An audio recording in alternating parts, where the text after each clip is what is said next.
Welcome to this webinar on effective negotiation. The subject is effective, that means meets your expectations around whatever you have planned. And secondly, we use the word negotiation. Now, negotiation is a fact of life. We do it on a daily basis. Let me make it very clear. We negotiate with our bosses, we negotiate with our spouses, we negotiate with our kids, we negotiate with our colleagues. It's all the time going on, even with the suppliers. So negotiation is a fact of life. Now, when we talk of negotiations, I feel from the procurement and supply chain context is one of the important, I would say, skill to achieve the value for money. If you want to get the value for money, this is a very important skill now. So what we plan to cover up in this program, the way it is designed, one, this will act as a primer on effective negotiation. Second, for those people who are doing CPSM certification exam preparations, this will cover more or less, I would say, the course content. So broadly, the learning objective, what we have kept up, is understanding the negotiations. What is negotiation? The word effective, I've already told you. That means it successfully is meeting your expectations around. Whatever targets you kept and meets with that. That's what we call effective. Then we also have to understand what are the philosophies of negotiations. There are different types of philosophies. Now, which philosophy to use, when and where? And the whole game of negotiation starts with planning. We use the two words, one is called pre-planning, one is called planning. We could use both as a planning. The pre-planning could be that I have talked to my own stakeholders, internal stakeholders, who have given me the specification, who has given me what changes have to be brought around, what saving has to be brought around. So that could be my pre-planning. But negotiation plan goes more than that. Understanding the supply market analysis. At the end of the day, you are dealing with supplier. If you're dealing with the supplier, you have to understand the market. Is the market competitive? Or is the market if not competitive, is a monopolistic? So that is going to affect your whole negotiation process itself. Now, when we are doing negotiations, certainly we talk about strategies and tactics. So when you're doing the negotiation plan, so during the plan stage, we always think of strategies. In all our day-to-day life, whenever we want to plan our own career, we think of strategies. So the strategies are nothing but the game plan.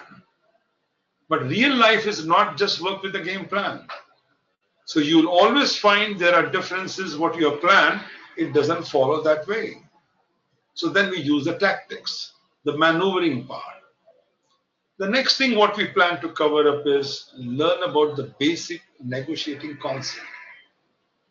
At the end of the day, when you're doing negotiation, you need to have a very good idea about VATNA. The VATNA means the worst alternative. Negotiated agreement. That means if I don't make agreement with this guy, and the choice which I have is worse than this.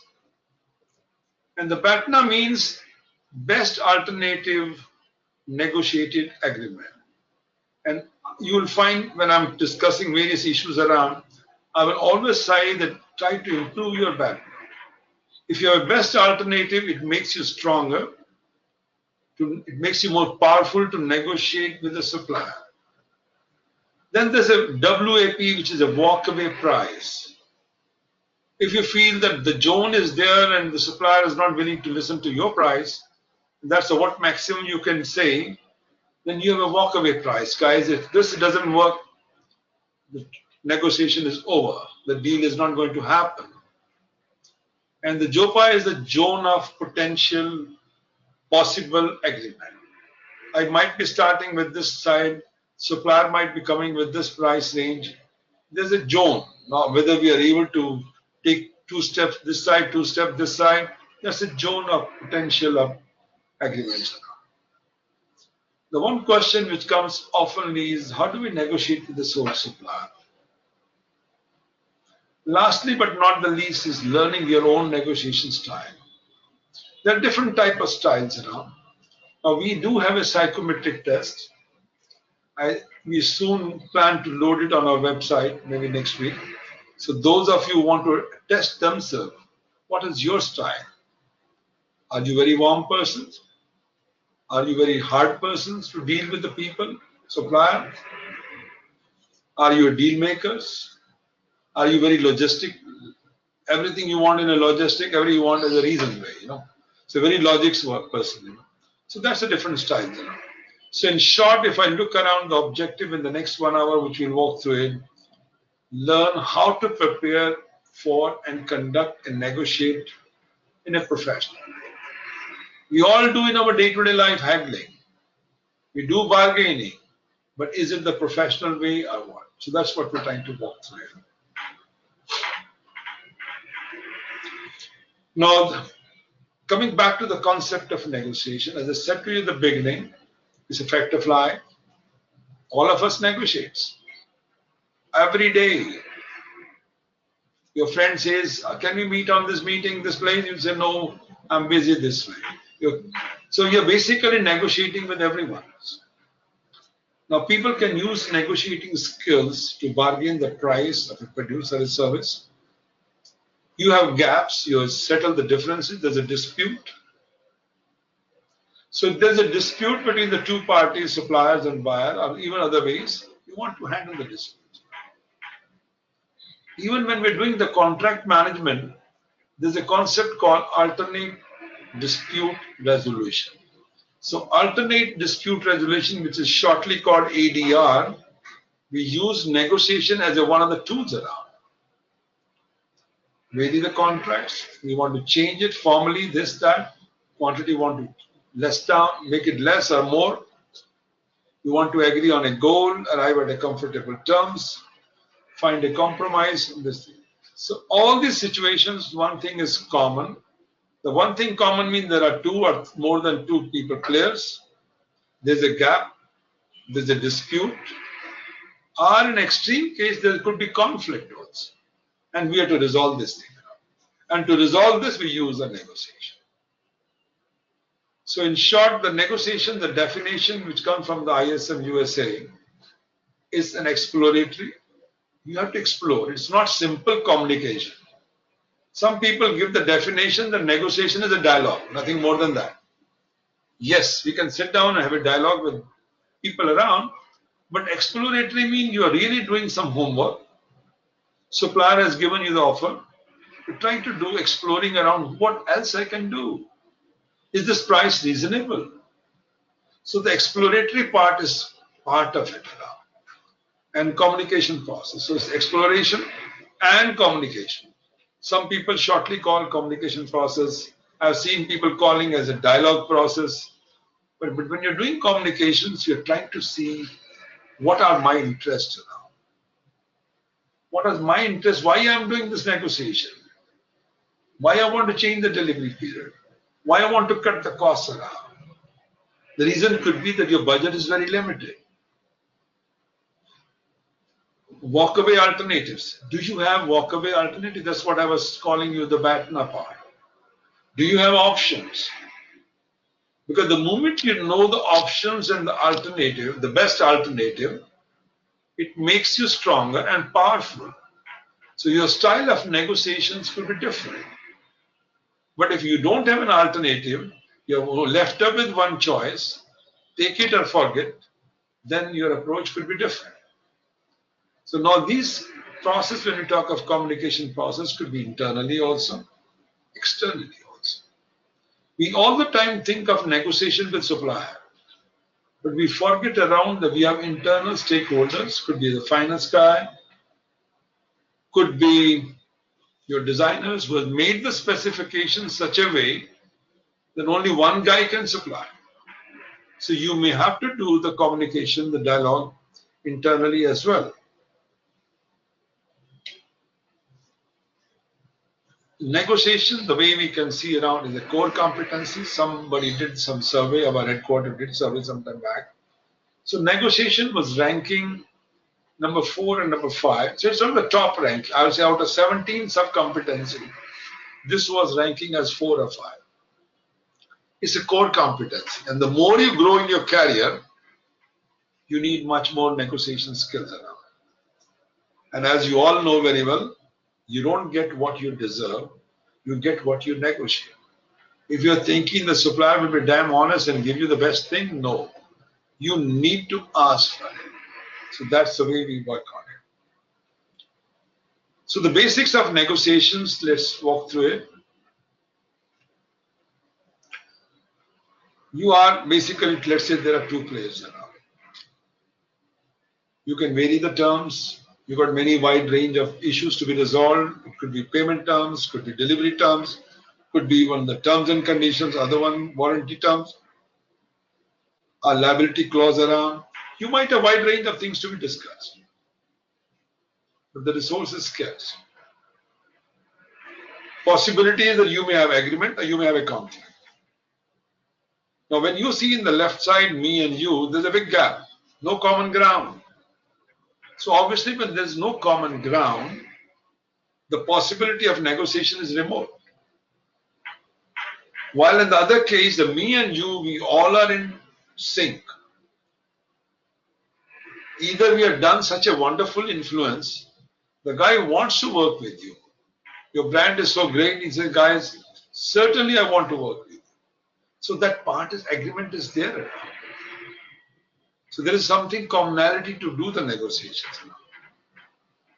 Now coming back to another scenarios, here you can see the me and you negotiation, there is something common, the rim is matching up, and you can bridge the gap. And the last one, the question comes, you guys, we are all in sync, why should I negotiate? So different scenarios. There's another term we call persuasions. If I can persuade somebody, then why should I negotiate? So there are two issues around. One is to create the influence.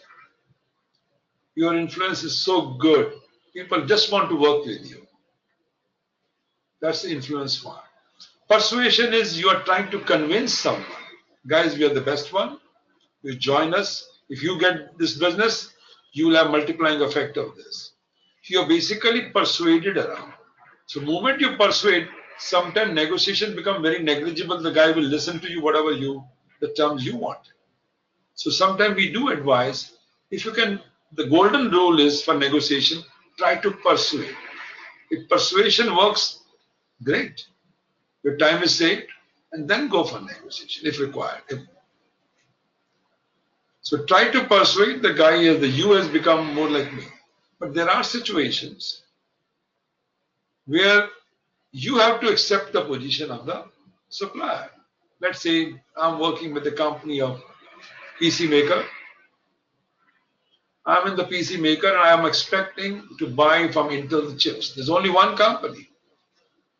If I don't buy Pentium chip, my computer will not sell. I have to accept their position. So there could be scenarios where this situation can happen. So in this situation, you as a buyer are merging with you. So this gives you broad ideas around the persuasion, negotiations. So this is where we're trying to do the bilateral process. So in short, after listening, seeing this, it looks like the negotiation is art of negotiation. Some people do call it art and science. So it's art also and science also. Art means you have to understand the psychology of the people, the culture of the people. Science means you have to do the exploration part. If somebody is quoting you a price, you have to do your own homework. What is the direct cost of this? What are the indirect costs of this? What is the overhead of this? Is this price reasonable or not? What are the raw material costs or not? So if you do those calculations, maybe I think it puts you on the right footing. So if I had to summarize this, I would say negotiation is an art, yes, plus a science. But some places you find if you do too much logic, people don't get it. Other charismatic people, they manage as it is also. When we talk of negotiations, it's a complex skill set, very important, very vital skill set. The broadly what we look around is the preparations, preparation. I'm saying 3 times because if you're not prepared for the negotiation, you're just walking away. And just saying, guys, okay, I'm going for the meeting, and you're not done your homework. You don't know your targets. You don't know what you want to achieve out of this meeting. And how do you do this planning? You have to design your strategies and tactics for that. And you should also have a skill how to read the body language. One should never forget that the body language never tells lies. People tell you something, but if you're smart enough to read the body language, you can make it out the guy is just putting a bluff. So reading the face language, the body language is very, very important. So if I could say effective negotiation, all these three pillars are required. You need to understand the preparation part, plan, understand the strategies, and lastly is understanding the body language, how to read people. You said something, very high ball. You said, guys, okay, this is the price, a very low price. Then you try to see the other side, what are their reaction? And that sometimes what they say and what their body says will be different. So reading that is very, very important. So here again, I would just say around those skilled negotiators, if you see the second bullet, they know how to separate out the negotiation issues. Because when you're going for a negotiation, the price is not the only component. You may have a delivery as issues around. You might have quality as issues around. You might have liability clauses as issues around. You might have many issues around. So the points of conflicts could be many. So you have to prioritize those issues around. What do you want to take the first? Do you want to take the simple thing first? Catch the small finger? Or you want to start with the difficult things first? If you're starting with the difficult things, and suppose the difficult thing doesn't work out, the whole negotiation can fail. But other side, you could say, guys, let me take the simple thing. Let me get the trust with the guy. Once the trust comes in, I can catch the difficult thing, the last one. So how do we influence this? When I said in the beginning, obviously influence comes with the power, your position in the organizations, your organization name itself. You're going down to top companies, well-known, top fortune companies. That position counts with that. Organization power, your own power, and perspective is very important. So you need to have empathies at that point. So empathy means you're basically trying to say, and you try to understand the other side problem also. Then we are listening around the problems, solutions, trying to see if there is a problem from the other side, try to find a solution for this. That way you are able to influence people.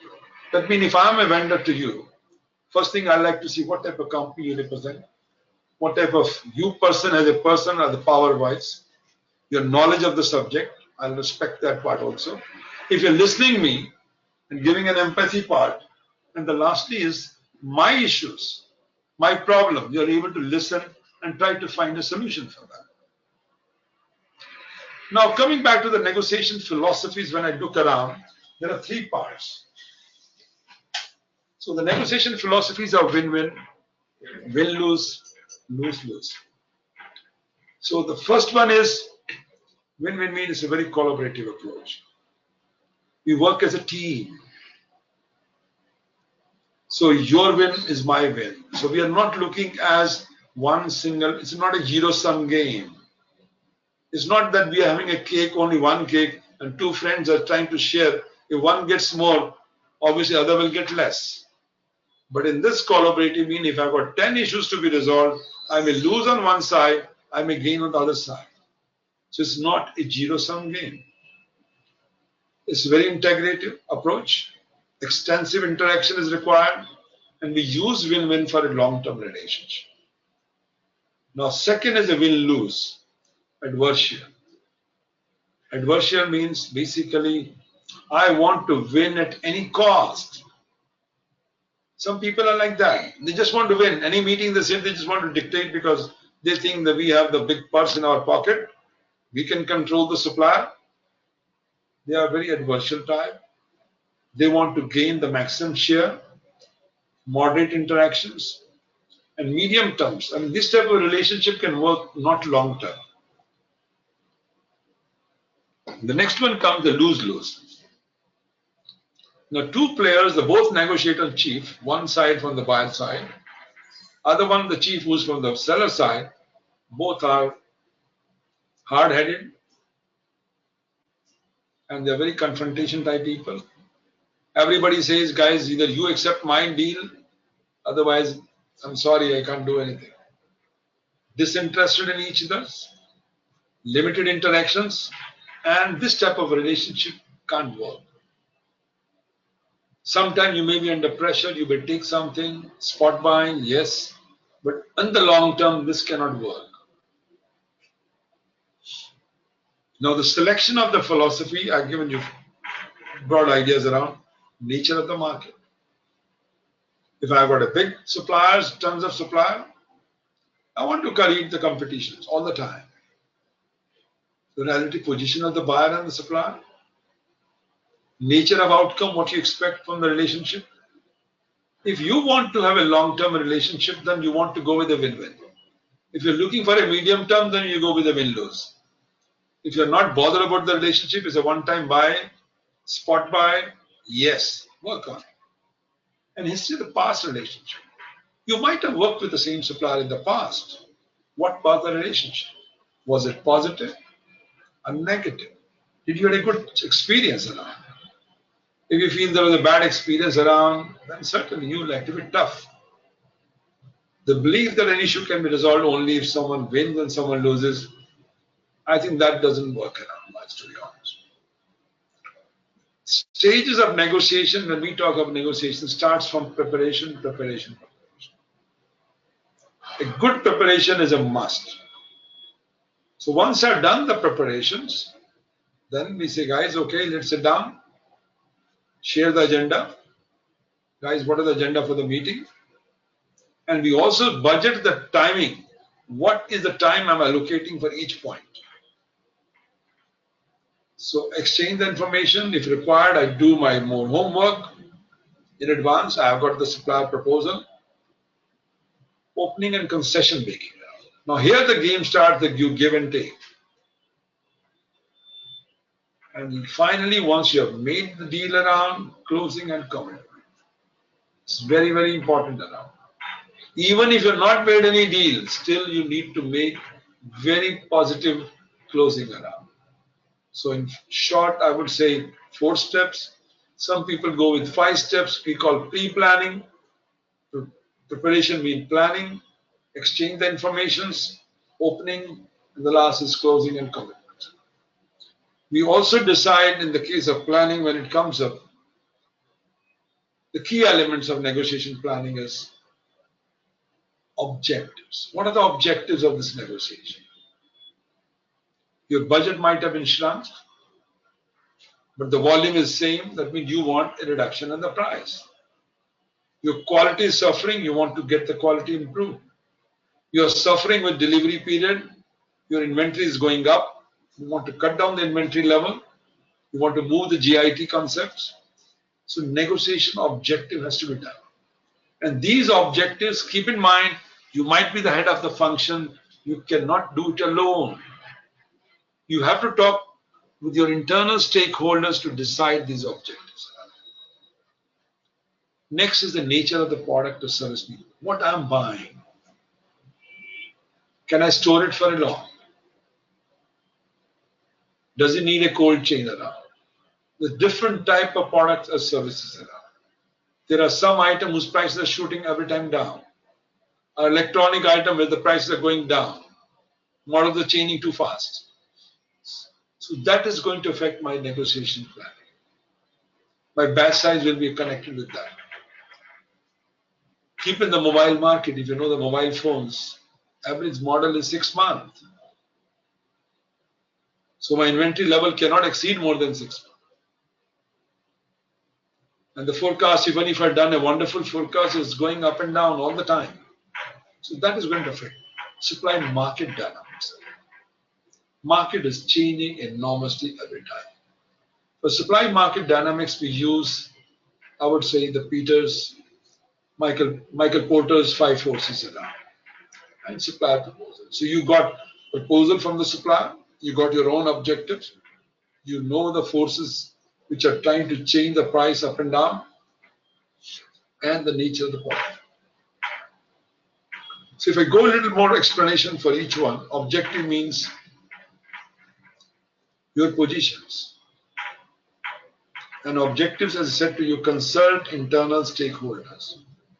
Your position may be to reduce cost, but interest may be to meet budget. So you have a position, you have interest. You're taking that position of reduction because your budget is limited. Your budget has been cut down by 10%, but the volume is same. So your position would be that, guys, I cannot deal with you until you cut down the price by 10%. You want a fair, reasonable price. You are worried about the contract performance. Last time they promised something, contract was going, you have to remind a lot, you have to follow a lot. Performance part is poor. Supplier proposal. Now that is obviously the starting point of negotiation. Somebody has given you the proposal, but you have to do your in-depth analysis of price, quality, delivery, and performance. Review of terms and conditions, TNC, and deviation from RFP. You might have sent RFQ or RFP, as the case may be, but the supplier proposal does not match with it. Then certainly you'll say, guys, this is what I expected from you. You're not replied this, you're not given this feedback, you're not given this. Our supplier has come with the new terms and conditions. That also is the issue. And supplier dynamics, as I told you, Michael Porter's 5 forces. The power of the buyer, the power of the supplier, the barriers to new entrants. If new entrants are not allowed to come in, it changed the whole dynamics. Substitutes. If new car manufacturers comes up in India, let's say electric cars become very popular, that substitute kills the market of the existing one. So those who are suppliers, they are much more capacity now. Industry rivalry also. You might be having people who are competing with you within the country and outside the country. So we are all part of the World Trade Organization. You cannot stop importing anybody, except you can increase the tariff. That's all. So that industry rivalry within the country and outside. And lastly, nature of the goods and services. Now, when we talk of negotiations, it is obviously pre-contract stage negotiation, which most of us talk around. But if your contract is a long cycle, it's going to run for 2 years, 3 years, then certainly post-contract stage negotiation also. I'm buying some plastic items. I made a contract for the whole year or maybe 2 years. But then I find oil prices have gone down, and oil is affecting the prices of petrols. Oil is affecting the transportations. Then certainly the post-contract I have to renegotiate. Now, to do this negotiation as a part of the planning, again, strategies and tactics are required. Now, you have to do planning upfront. You just can't go and just say, guys, I know some are very seasoned people. I'm not questioning that part. They know how to act depending on the situations. But you still need to do your homework. What type of supplier it is, what type of strategy you're going to do it, and what tactics to use around. So the strategies are basically roadmap. How do you plan to reach your targets? But then actually during the discussion, you find supplier is more smarter than you. You're not able to reach anywhere. Then you use tactics also. So the negotiation strategy, when we talk around your objectives, your targets, the position of possible interest, the relative strength and weakness, the SWOT analysis, strength, weakness, opportunity, and threat. If I'm joining with this supplier, what are my opportunities? What threats I'm going to have if I join with this? So we need to do all that thing before we move further. So negotiation strategy is basically you want to have a win-lose approach around, depends on various issues. Now this gives you a little bit the process part. You need to define your goals. developing and examining the question to protect the goals, answering the questions, whichever the ones around, determination of appropriate tactics, and analysis of negotiation situations around. Where is the power? Is power in your balance or with the supplier balance? Evaluation of party situations, lower and upper boundaries around. If you're going to negotiate, what is the lowest price, optimistic price, and the worst price you're going to accept around? A lowest quality versus the worst qualities around. You need to know the boundaries. You need to know your zone. And general negotiation approach, how it's going to be there. Approach could mean, are you going to be very emotional, sarcastic? Are you going to be very friendly? Are you going to have a sense of humor? All that thing has to make a difference. Now come to the negotiation strategies around. There are 5 ways. Compete, compete, compete. What we did in the beginning was the philosophies part. So the philosophy was win-win, win-lose, lose-lose. Here we are coming with, now based on those we develop the strategy. So you have on the x-axis their wants, on the supplier and needs. Then on the y-axis you have our wants. I mean, as a buyer, what are my wants and needs?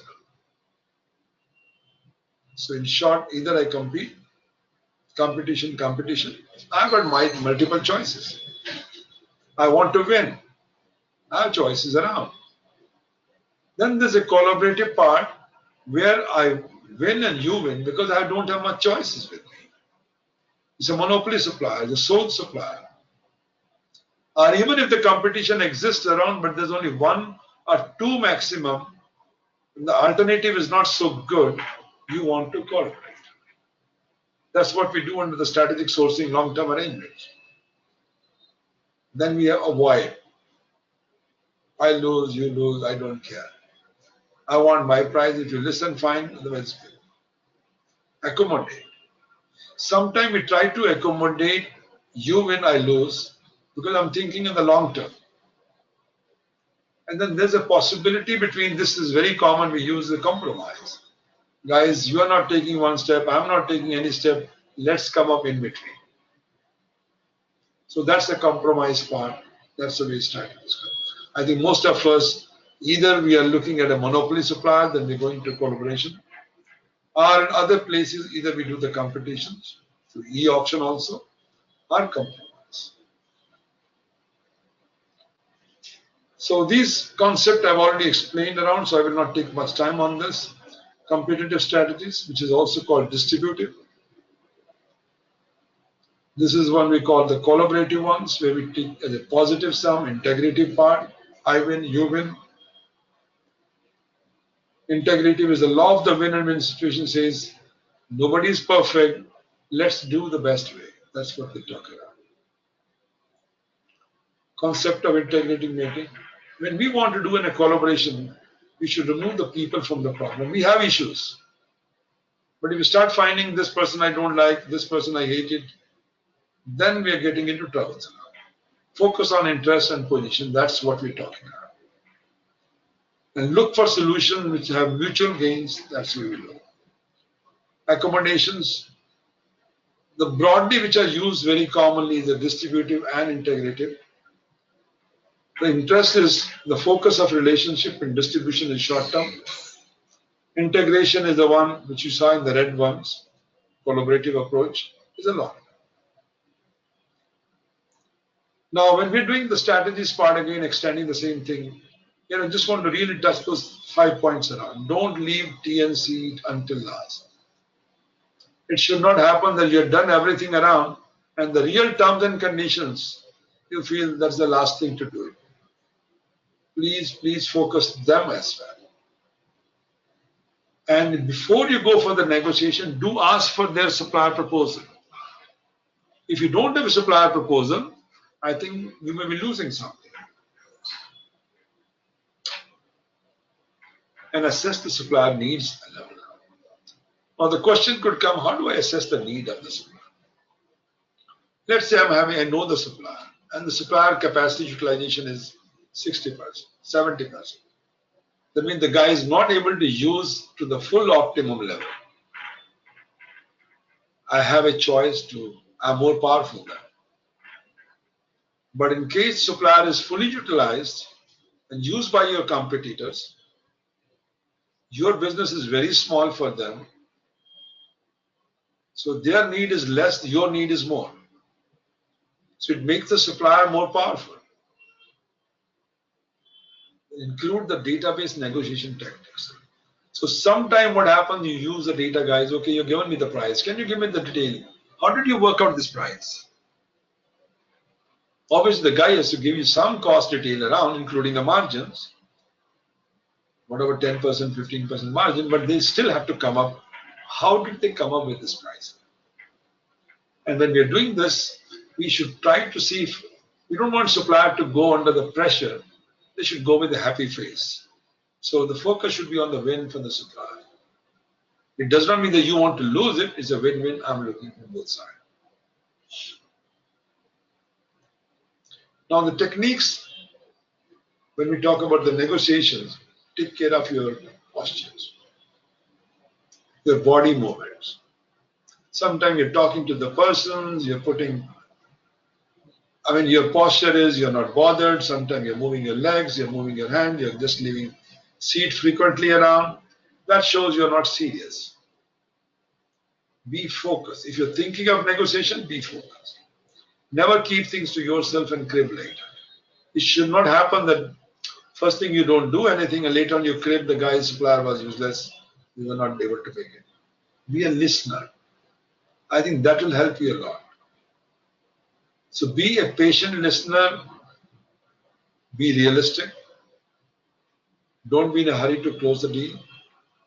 Know where to compromise. One thing we should always keep in mind when the supplier is coming to your office, that guy has done the homework. That guy is the sales guy. By profession is the sales guy. That guy has talked to your office already. Guys, I'm coming for this meeting. How do you think is the possibility for having a deal or not? The guy has got some idea about your budget level, your target level. So be realistic. You know very well the guy has done more homework than you. You don't know their target part. But this guy has done homework already. Now, when we sit down for a meeting, we did the planning. If I go by the 4 steps around planning, we sit down. Now the dialogue has started. Now in the dialogue, who should start? Now, if you have a lot of information, both know the same, then you can open it. Otherwise, in all situations, you can see you have been recommended not to open. Let the supplier open up. You'll say, supplier, well, my friend, I've seen your proposal. It doesn't meet our expectation on this ground. Could we know more for you? How did you come up with it? Let this guy open up. Instead of you straightway jumping to the points around. So do open only in 2 situations you can see around where both know the same and you know more than the supplier, then yes. If you're not knowing more than the supplier, don't open it. Now the supply market conditions. It's a global market. Technological development, substitutes are coming around. If you're buying something, a new substitute has come up around which is technically better, then certainly you're going to affect it. And the next comes the price trend. How is the price changing? What are the cost elements? The cost elements could be the labors, raw material, the transportations, oil cost, fuel cost, whatever you think around, those cost elements which leads to the cost element. There's shortage of talent.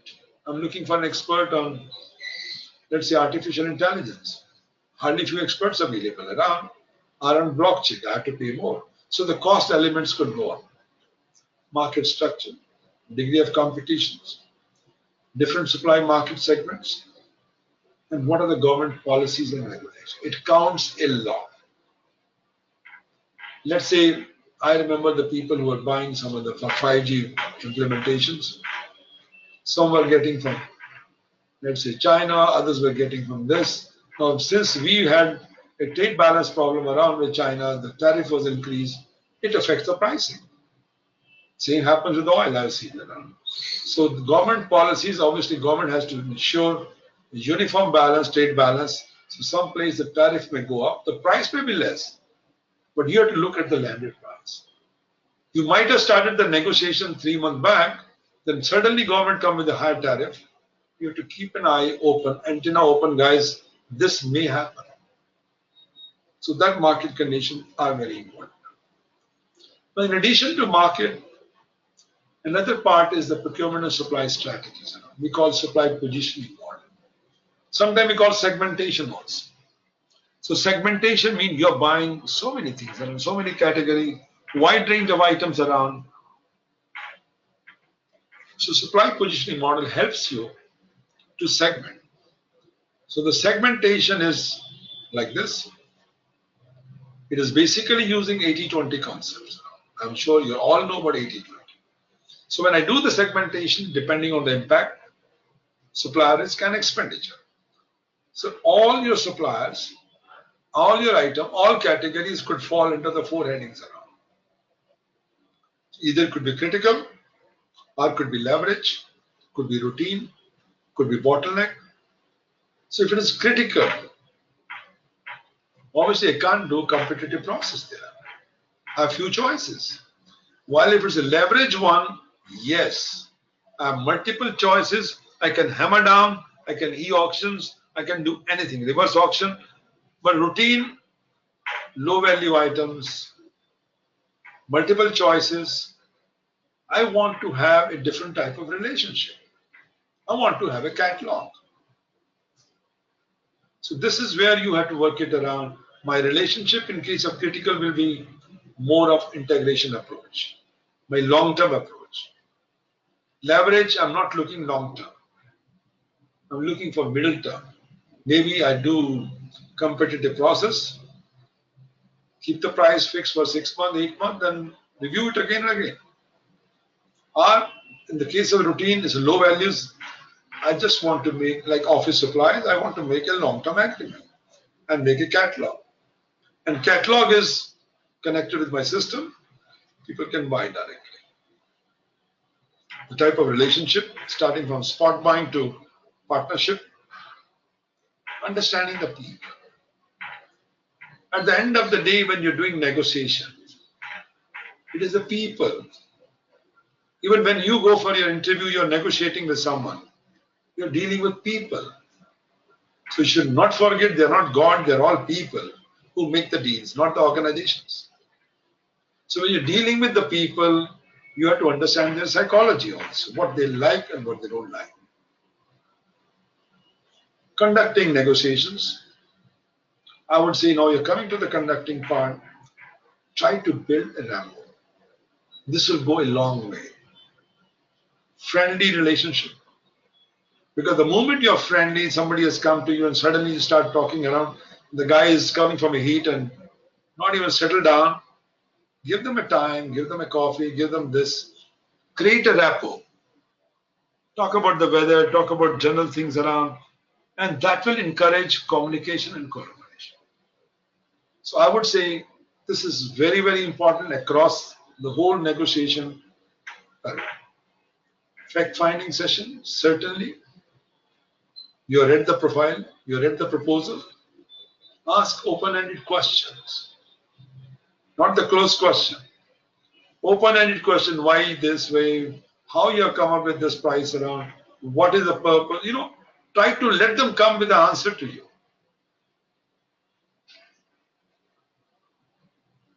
So the question should not be closed when I don't, oh, this is too bad or something, you have to convey why, how did you work it out, this price? This is much more than the market. So strategy for making concession.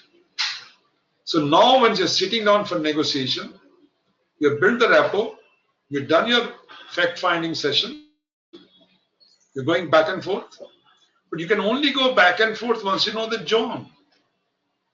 So what is the zone of potential of agreements around, or possible agreements around? A question could be now in this agreement, Should I reveal my position? Reveal no position when supplier is interested to make an agreement. Buyer does not have sufficient data. I don't have a data. I've not done my homework. So don't reveal your positions. Reveal optimistic position if you have the proposal. If you have got the proposal, details are there around, you may try to give optimism. Reveal optimistic position and certain immediately target position. The risk in this one is if supplier doesn't care for your target position, it becomes very embarrassing. They refuse to offer that you have to settle close to pessimistic. So you are left up with no choice because you said about the target position, the guy is not willing to listen to your target part. So what is left then? You go up to the pessimistic situation. But keep in mind when you're giving a concession, get something in return. You might be giving a concession, let's say on price. Get in return delivery. Get in return the payment terms. So something should be in returns all the time around. That's how you add value to the chain. Otherwise, you're not adding any values. Now, the position and interest are very important around. So you all have your positions. This is what I can do maximum. But behind that, there's interest, underlying motivation. As I said to you in the beginning, I want to go maximum. I want to get saving of 10% in the price. My interest is my budget is limited. My needs, my concern, my fears, aspiration. So those interests are there in position. So you have to think that way. SWOT analysis, you all are very well conversant with this. So here you can see around ours versus theirs, strength, our strength versus their strength. If I'm joining with the supplier, is my strength going up? Ours versus their again on the weakness side. If their capacity is excess capacity, only 30%, 40% being used. So they have a weakness. I'm on the stronger side. So certainly I can negotiate better. Similarly on the opportunity side and the threat side. Now, opportunity and threat, these are coming from the outside world. Now the target, whatever you're planning around, the best target, the worst acceptable targets, it has to be relevant. Should be ambitious but achievable. Specific, should be measurable, impartial, and compatible. Now, we look around, let's say, just given a few examples. The variables could be for discussion, could be quality, delivery, price. The delivery, your best target is, guys, I want delivery within 5 days. The worst scenarios could be no more than 10 days. That means your zone of discussion is 5 days to 10 days. So the worst scenario, the pessimist situation is 10 days. Your happy situation is 5 days. The smiley face comes on 5 days and the other one comes at 10 days. Similarly on the price. So similarly we have got for qualities and other issues as well. Now this gives you wonderful ideas around comparing the targets part. The buyer is willing to do it from 10 to 15. Supplier says, okay, I'm happy phase at 17. Worst scenario, if I cut down the price, it becomes 11. The guy is not in a happy mode. So you can see the pessimist mode is 15 for the buyer, for the seller is 11. So that becomes the negotiable zone. The JOPA becomes this. Now question comes, as a buyer, you know the supplier price. Supplier has quoted you 17. You know you're well, this is 10 I want instead of 17. And worst scenario, I can go up to 15. Possibly supplier knows already in advance that you are willing to, from your team in the office, they have found it out. Okay, 15 you can go. But you don't know what is the lowest price seller can go. So sometimes to find this zone is not easy, but that's a trick which you have to work it out. So when you're doing the bargaining part in the discussion, you should know your range, the starting point, the target part, the walkaway part, And lastly, but not the least, is the BATNA part. And this is where we always focus on try to improve your BATNA. You have an alternative, and that alternative possibly you have never worked with a supplier. You having possibly doubt that whether this guy will be able to deliver or not. So that alternative, if you can improve upon, then yes. So you have to basically improve your BATNA. That's what you call it. So BATNA means best alternative negotiated agreement. The techniques which we use for persuasion, certainly we use, as I said to you, the golden rule of negotiation is first to persuade. If persuasion doesn't work, then you go into the negotiation details around. No issue. Emotions, but it should not be emotional outbursts. Logic can help. Bargainings, you compromise. Persuasion can also be done by threat. Emotions can also be dealt, guys. I don't have budget. If you are willing, this is my budget, that's all I can work. So you're basically not getting into any discussions. You're just saying, guys, emotion, my budget is this.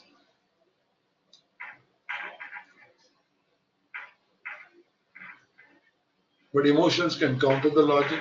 Emotions can be used to increase the value for something. But if you're doing too much of emotions, it could have a negative effect. Logic part, certainly we try to argue a lot. The way the icon shows, we talk about rule number this, size number this, price number this, old price this, market price this. But I would say try to keep your argument simple. Bargaining part, compromise, and the last is threat.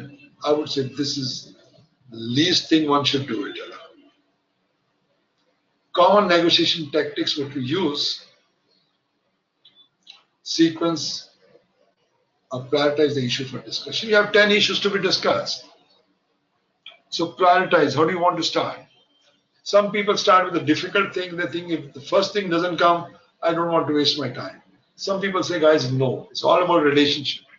The dialogue is much more effective if I start with a single small thing, then catch the bigger finger and then finally the thumb part. Use question widely, listen effectively, use solid data, you should have it. Sometimes the silence can also work as a tactics. If I'm listening to some other side of the supplier, I'm sitting silent, it obviously makes the supplier very nervous. That means they are not happy with my proposal. Avoid emotional reactions. So never get emotional outbursts. Make use of caucuses. The caucuses are more like breaks. If you feel things are not moving, so tell them, guys, let's have a break. So during the break, you can meet your team, work it out, how do we re-strategize. So during your planning, you had made some strategies, but it's not working. So you have to do the caucus part. But one should also say, don't be afraid to say no. If things are not moving, tell them, guys, sorry, we worked a lot, we tried our best, but it looks like we're not moving much further. We want to thank you, but we can't, I don't think we can move further. Be aware of the body language. As I said to you beginning, body language is always correct. The document, what they tell you, what they say to you, could be different. So body and the language may not be matching together. Keep an open mind. This missing person tactics works a lot. Somebody says this price and you are saying this. Then you say, guys, the person who has to approve, the person is not there. If you agree with my price, I can do it. So that missing person tactics works a lot. The hardball tactics, which I would call the good guys, bad guy, or the good cop, bad cop, one should avoid.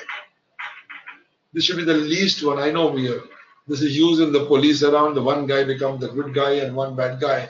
One thrashes it and the other one becomes the good to get maximum feedback around. But I think my personal experience, we should avoid using it if possible. Best and final offer also sometime we do it, guys. Oh, this is my BFO. If you accept it, fine. And you have a risk of walk away. So this also one could avoid, because the moment I say best and final offer, supplier says no, Story comes to an end. Then you can't say supplier, no, okay, I'm listening to you. So I think it could put you in a very embarrassing situation. So last two to me are very hardball tactics. Others are very commonly used. The team of the negotiation certainly has to do homework. The team leader, specialized support, summarizer, observer. And team has to have very good understanding, not that we try to cut each other's around. Otherwise, they'll do the divide and rule and then you will have nowhere to go. So when you're trying to organize, fully involved in the preparations, understand the negotiation objectives, feel ownership of the task around, be aware of each, communicate well, try to resolve. Now, where to hold the negotiation? It's very, very important around, I'm sure you're all with me, it has to be in your own premises. You should not go to the supplier's place to do the negotiation. Because if you're doing it in your own place, because you're using your purse to pay the money. So you may have to consult your other stakeholders around. And makes you much more comfortable when you do in your own house. So timing and donations, keep in mind that you have enough time. And watch out for bad times. If you feel that this next day or something, holidays are coming around, special events, so try to be very careful. Contingency plans. If things don't go as per plan, are you ready with something? The bargaining stage, try to attach conditions to something. Say, guys, I'm okay, I'm accepting this. So at the end of the day, as I said to you at the beginning, there has to be give and take. Body language. The last thing which I want to touch on this, what we say, how we say, how do we appear? I might have told you that, guys, if I say from the buyer side, oh, your price is double the price than your competitor. And the other side has done the homework. They know very well what is the price of the competitor. They can look at your face. Are you telling a bluff? Are you telling it? So how we appear is also important. So like in this, you can see around defensive situations, closed body, the open body and open attitude, where people are very friendly, open up. But if you're seeing the very first one, the defensive position, that means each one is very close, keeping the information close to the chest. They're not willing to share. Some few I'll touch upon this, the body language part. Avoiding eye contact. You're not able to talk eye to eye. That means you have a lack of confidence in bargaining. You're doing the bargaining, but then your head goes down. You might be telling a lie. Making excessive is also bad because you're trying to bully somebody. Fiddling with object, here, pencil, papers, means you don't have a confidence. Crossing, uncrossing legs frequently, you're impatient. Wants to cut a deal quickly. So people can read it that you're very impatient. And keeping legs and arms closed, that means you're not very receptive. So this will help you to read the other side. You're saying many things, but supplier is keeping the legs and arms closed. But the guy is not receptive to what you're saying. If you have got a sole supplier, this question comes very oftenly around. I would say the practical tips for this are look for ways to improve your bag. Look for substitute items. Long-term interest around. Revising the design specs around. I think to a lot extent, wherever I have come across in India, even abroad, wherever I worked in the US, majority cases, I think it is the specification which kills the configuration. The designer is already sitting with the supplier. Supplier knows very well the supplier has given them the spec. Now you are going with those specs and supplier name has been told to you by designer. So you're basically killing the competition. There's no pattern at all. There's no alternative. 10 steps for effective negotiation. Persuade first and only negotiate later. Logic is not persuasive. Beware argument dilution. Don't try to dilute the arguments. Go with the positive way around. Remember, win-win is not 50-50. It could be less also. Never ever forget that no deal is better than a bad deal. If you feel the deal is bad, then better don't do anything. Conclusion, what I would say around before the negotiation, prepare, prepare, prepare. Know your back. Focus on interest, not positions. Positions are not important to me. I can compromise. Know your interest. Prioritize your interest. Improve your background. Improve your background during the negotiation.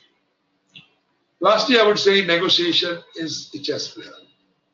Why I'm saying chess player is basically helping you to look at the big picture. What are the corporate objectives? And based on the big picture, you're setting your concrete goals. And goals are leading to objectives. And your tactics and strategies based on that, as you do in the chess. Well, with this, friends, I want to thank you all for the patient hearing.